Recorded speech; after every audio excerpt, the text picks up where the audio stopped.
This podcast is sponsored by developmentaid.org, your gateway to international tenders, grants, and the largest job database in the aid sector. Secure free registration and access funding opportunities, calls for partners, exclusive insights, and weekly news digest. Become a member today to achieve your sustainable development goals.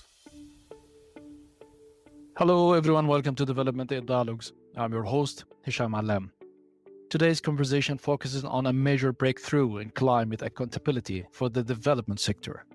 We will be discussing the launch of a new methodology by UNOPS, the United Nations Office for Project Services, a key UN agency that supports implementing peace, security, humanitarian and development projects around the world, often in challenging environments. Their new approach tackles the Scope 3 greenhouse gas emission, that indirect emissions from entire supply chains that make up the vast majority of carbon footprints in development projects globally.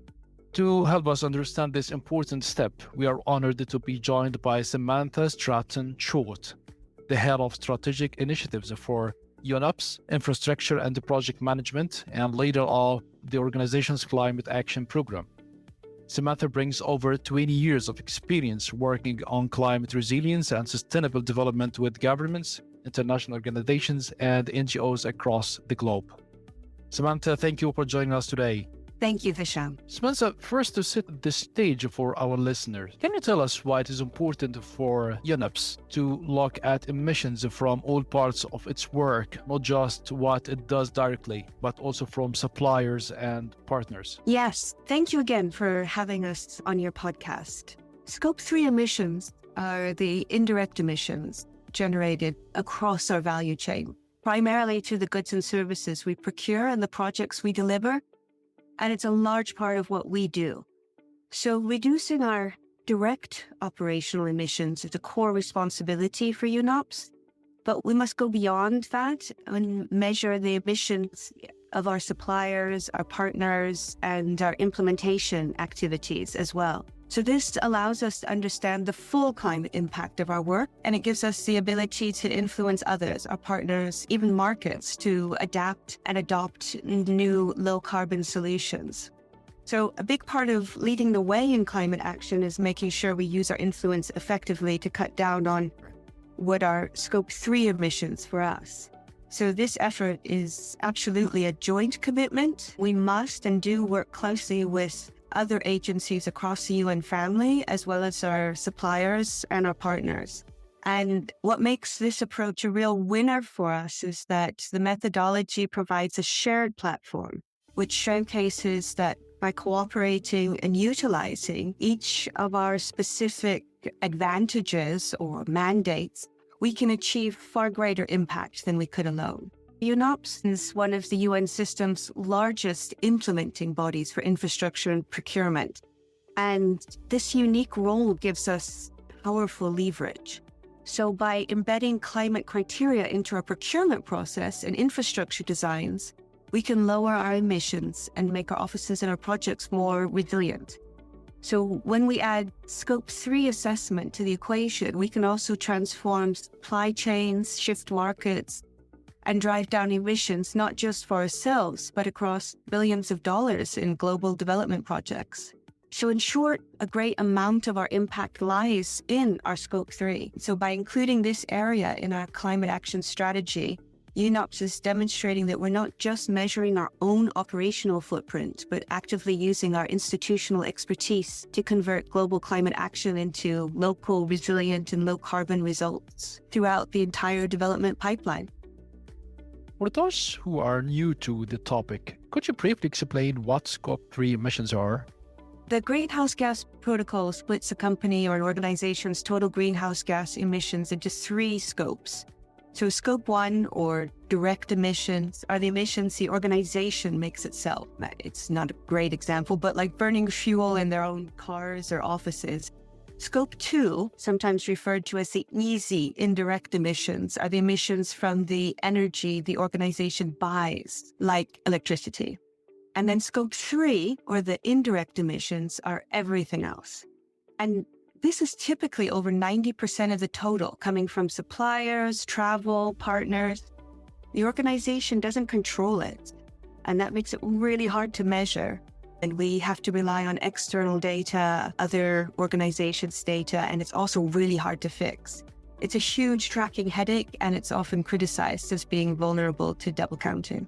It's clear now this was a huge challenge to develop a brand new methodology. Can you walk us through the biggest obstacles your team faced, and how did this methodology help UNOPS make better data-driven decisions to focus mitigations efforts where they count most? Sure. It was a huge and complex undertaking to develop a methodology to assess these Scope 3 emissions. The biggest obstacles came down to how unique UN entities are and the way we do business or operations, and the fact we couldn't just copy-paste private sector solutions. For example, the existing global guidance, like the greenhouse gas protocol that I mentioned before, was primarily designed for production companies focused on upstream emissions, so what goes into making a product. And UNOPS modes of delivery are non-commercial and unique to the UN, NGOs, and other international organizations dedicated to the development sector. And we don't manufacture goods, we facilitate development and deliver projects. So we lack specific guidance for our kind of implementation activities. So creating a materiality framework robust enough to be scientifically sound, yet flexible enough for the UN's complexity was a great challenge. We operate in over 150 countries with highly diverse project types, and we needed a step-by-step process that was compliant with the GHG protocol, but also incorporated UN values like inclusivity and stakeholder engagement. While creating this clear methodology was hard, actually the even greater difficulty was in implementation. So the data we needed to accurately assess and even measure Scope 3, which often lies with third parties and local contractors, is really hard to get a hold of. So it's an iterative process, and we just continuously improve the data collection and to try to meet the standards we've set. Ultimately, the best way forward is to create our own methodology that addresses these gaps. And importantly, it's designed to be applicable to other organizations across the development sector. This methodology systematically identifies the highest emitting areas in our value chain with a specific focus on the delivery of development projects. So this tells us exactly where the major climate impact is. For example, specific materials used in infrastructure projects, or the emissions created over the useful life of the goods we distribute to beneficiaries. So it provides a clear, repeatable process to factor in additional considerations important to us as a UN entity. We can now assess things like the sustainability co-benefits of a climate decision, the long-term interests of our stakeholders, and our opportunity to influence market change. So the system lets us immediately focus on the decisions that make the biggest difference, putting our mitigation efforts where the assessment shows they'll be most effective. So instead of guessing, we can make sure that our policies for purchasing choice strengthens our services and gives our partners more resilient, low-carbon outcomes. That sounds a sophisticated process. How long did it take to develop this methodology? It's probably taken us about 3 years to do it. First of all, it was just trying to understand where we even should start, what was available in the market, to see if we could borrow other people's methodologies, just really making sure we don't reinvent the wheel, so to speak. And then we also engaged a consultancy to help us. And that's where we found that we had to adapt from a private sector perspective. The consultancy was very familiar with what other private sector organizations were doing. We were missing some key elements like stakeholder engagement and inclusivity, which are fundamental to our UN core values. Measuring and acting on Scope 3 emissions must have influenced overall sustainability. How does this methodology help ensure development projects to become more environmentally sound and resilient? That's a great question, Hisham, because of course, there's so many overlaps in any case between climate and sustainability, and working with climate and environment is critical. For UNOPS, we deliver more than 1,000 projects every year. So this guides us to make difficult judgment calls on how to prioritize climate action in even the most challenging contexts. And that's what helps make our projects resilient. Scope 3 is the climate footprint of our entire value chain, and that's very complex. But we're able to connect climate and sustainability in three main ways. So first of all, it guides us in achieving a more granular understanding of our emissions and in making sense of the complexity of our projects and activities worldwide. Our Scope 3 emissions are everywhere. So we're talking about everything from landmine clearing equipment to the vaccines we buy.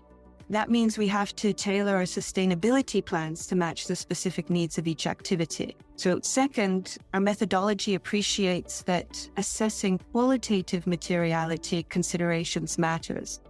And so this is very important, especially for smaller categories that might seem minor. Why? Because they could actually be really important to our stakeholders or to our partners. And they also might be areas where we could make a quick, big difference. And third, the tool makes climate action part of the standard way we approach development instead of treating it as an extra thing to do. Considering these factors, it's important to assess the sustainability co-benefits that climate action can bring. So if I give you an example of, let's say we're looking at our portfolio of hospital projects, and we know from this assessment that purchased goods and services, let's say specifically construction materials, account for 40% of our emissions. And within that, we can also see that concrete and steel are the dominant culprits, far exceeding other categories like staff travel or waste.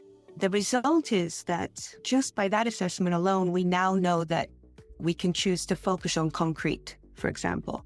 Then we look at these qualitative criteria, such as influenceability or sustainability co-benefits or partnership for innovation and risk mitigation. And these help us evaluate our potential to make a change around our high impact areas, of which concrete still comes out on top for our ability to influence sustainability co-benefits and particularly risk mitigation. So based on these analyses, we know that low carbon construction materials score really well. And that means that we should focus on how we can influence this based on the extra benefits it brings. The difference for us is that instead of guessing or tackling low impact areas like office paper usage or something like that, the results tell us to prioritize updating global procurement guidelines immediately to encourage the use of low-carbon concrete and steel in infrastructure projects, like above a certain budget threshold. And furthermore, the methodology stops us from only chasing the biggest emission numbers and ensures that we don't overlook areas where we might have important influence, even if it looks small. To give you an example of that, we might look at like office waste. And improving sorting and recycling delivers huge co-benefits. It cleans up local ecosystems and protects human health in the fragile areas where we work. And the system directs us to immediately implement like zero waste strategies in our field offices. It's like low-hanging fruit. So it shows us that climate action isn't just about massive infrastructure projects and the changes we can make through that, but it's also just about high impact local changes that align with our mission and deliver tangible health benefits to the people we serve. Samantha, on a related note, transparency and accountability keep coming in climate discussions. How does adopting this approach improve trust and credibility with donors, partners, and communities? Yeah, thanks for that question. The approach is inherently transparent, right? We're publishing the methodology. We will also publish the results annually.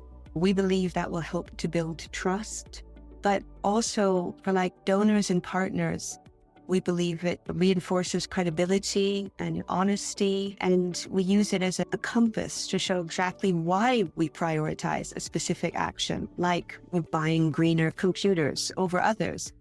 So this data-driven honesty protects their investment and proves we are serious about resilience. But also for communities, our approach actually takes in stakeholder inputs. So we focus on actions that give real local benefits For example, our sustainable procurement efforts directly cut down on local emissions and use resources more wisely in the communities where we are working. And that definitely shows we're serious about the long-term stability and success. So we show where we're making trade-offs and why, and ensuring so that no material emission is hidden, which is the definition of accountability.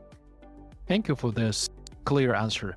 Building on what you just said, innovation and technology are essential to climate action. What new tools or technology are helping UNOPS better measure and reduce emissions across its value chains?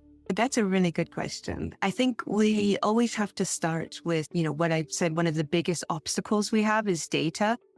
Data is key. So any technology that will help us access our own data and external data is key to how we move forward. So we're interested in the potential of AI, but of course it's got climate and environmental impacts as well. So we have to be very cognizant of those trade-offs, challenges. But another thing is we're going to need collaborations and platforms to help shift the market. It's not so much fancy or sophisticated technology, but we need the innovation and technology that enables us to collaborate and to collaborate globally and to be able to use lower carbon cement, for example. We need to know if it's available in the right places and in the right quality to be able to encourage wider adoptions. We need to work with others. We don't have access to all of this information ourselves, and we need the help of others to make that change, to ensure that these things are available where they're needed. One of the biggest hurdles for all of this is just getting people to take action, not necessarily a lack of technology. We focus a lot on adapting and rolling out things that are already out there and that work. We often see innovation as problem solving in the field because where we work, the contexts are usually so challenging in and of themselves that just solving those issues that we encounter are innovation. But I think it's also important to recognize that we look to local knowledge for sustainable solutions. We, for example, in a project we have in our office in Somalia, we use jali walls, a traditional technique, and these walls provide natural ventilation and daylight, offering shade while minimizing the need for energy-intensive air conditioning and lighting. I think that for us, the main way forward around technology and innovation is around being able to work together with others, with sort of what tools can help us do that, including learning from our stakeholders on the ground and making sure that we're always using what's already there, which also takes technology and innovation. Speaking about problem solving, climate crises often happen where development aid is needed most in fragile, conflict-affected places. How does Scope 3 accountability stay relevant or even grow more vital in settings like Yemen or Afghanistan or even Somalia, as you have just mentioned? What concrete benefits does this data-driven methodology provide teams on the ground? This is a very important point. I think that there's sometimes a misunderstanding that climate isn't as important in these places, but it is, and understanding these emissions can be very useful. So environments like Yemen or Afghanistan, where we're working, a lack of access to resources like water and power actually fuels part of the conflict. So our methodology helps us pinpoint emissions hotspots related to, for example, unsustainable diesel dependency.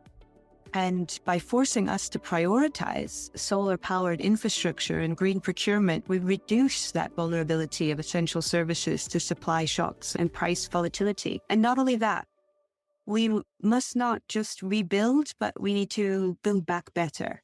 So the infrastructure we procure must be designed to withstand climate shocks and stresses and the pressures of resource scarcity. So this transparency enables us to build more sustainable, resilient assets and services that genuinely reduce long-term conflict risk and safeguard our mandate where we are needed most. Has UNOPS documented any real-world success after applying this methodology that you would like to share? It's very early days for us. So the methodology new, but it's already validating and amplifying our strategy. It confirms, for instance, the power of green procurement. Independent studies, such as the 2021 report measuring the environmental impact of eco-labels, developed by the Universidad de los Andes and the UN Environment Program, show that when we demand certified green technology in our internal purchasing, we achieve an average reduction of approximately 28% in life cycle greenhouse gas emissions per unit, often at a minimal cost increase. So this data is critical. It helps us make sustainability the default way we run our business. On the infrastructure side, this approach allows us to advocate for climate-compatible solutions from the outset. So we're now better equipped to support partners in choosing nature-based solutions over high-carbon alternatives because we'll have the evidence to show the total environmental cost or the total climate cost of their full project life cycle. I only know that you were participating in COP30 in Brazil, right? Yes. Have you by any way tried to spread the concept of this methodology and to approach some NGOs to adopt this methodology and demonstrate real climate progress? So we are sharing the methodology. We've made it public and we're talking to the other UN agencies who are very interested in doing this. And I think that some of the things that we are emphasizing are, for example, that it's important just to get started. I think it's often very intimidating. I certainly think that when you think of your climate footprint and that 90% of it is scope 3, and it's the part that you have the least data, you may want to run away from it because that's quite intimidating. But actually, it's important just to get started and to accept it's an iterative process. Our initial assessments have been very light, but at least they start giving us information on where to focus next. And it's about continuous improvement. And by definition, you don't have control over these emissions, but unpacking them enables one to support partners with their direct emissions and also influence them and the markets. Away from our discussion, I'd like to ask you about your impression about COP summits. There is very loud voices recently that it is just a summit for promises, but nothing achieved on the ground. It was a very interesting COP, and I think that the progress was achieved. They did move forward in a few areas, but of course there's also some understandable frustration and challenge around not as much progress being made over a roadmap away from fossil fuels. And I think it's a very challenging process. And one of the things that's being looked at is a reform of the process, because at the moment, in order to make anything legally binding through the COP process, every member state needs to agree, and they need to agree on absolutely everything in a statement. And that is hugely ambitious. It's probably the most ambitious thing that the world has ever tried to accomplish. But it also comes with inherent challenges that make it harder and harder to see how we're going to move forward. The issue with fossil fuels is that there are still so many countries that are reliant on producing energy through this means for their economy, and others that are dependent on using this for their economy. So it's a very difficult situation. Okay, looking back, for our NGO and aid worker listeners, what is one practical step they could take today to begin integrating Scope 3 accountability? I think the advice that we would give in terms of a first step is to start. It sounds really simple, but I really think that just picking it up and beginning the journey is really important. Then in terms of, I think the next challenge is which methodology should we use? And take a look at the methodologies that are out there, but also just reflect on the qualitative criteria of any methodology and see if it aligns with the values of your organization, like influenceability or sustainability co-benefits or stakeholder priority. I think these are really key for NGOs and UN entities and those of us in the development sector. Great. Donors and funders are key players in climate action. How can they use Scope 3 emissions data to better support impactful projects? I've talked a little bit about how we use this to support our partners. And so donors and funders are an essential leverage point. And they can use this data in 3 crucial ways. First of all, to prioritize impactful investment. So if they require their implementing partners, like UNOPS sometimes, to demonstrate their full climate footprint of proposed projects, this helps direct money away from projects with high emissions and risk and favor those that clearly show they have a positive impact on the climate and boost long-term resilience. And all of this will contribute to their nationally determined contributions. Also, rewarding accountability. Funders should incentivize organizations that proactively measure and reduce their supply chain emissions.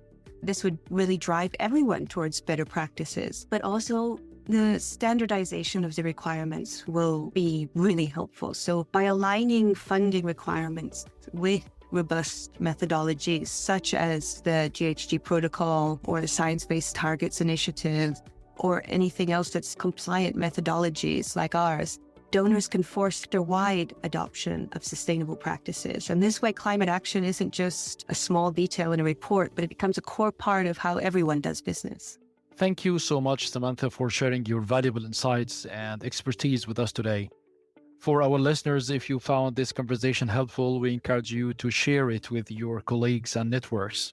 Your support helps us to reach more listeners interested in development and climate action.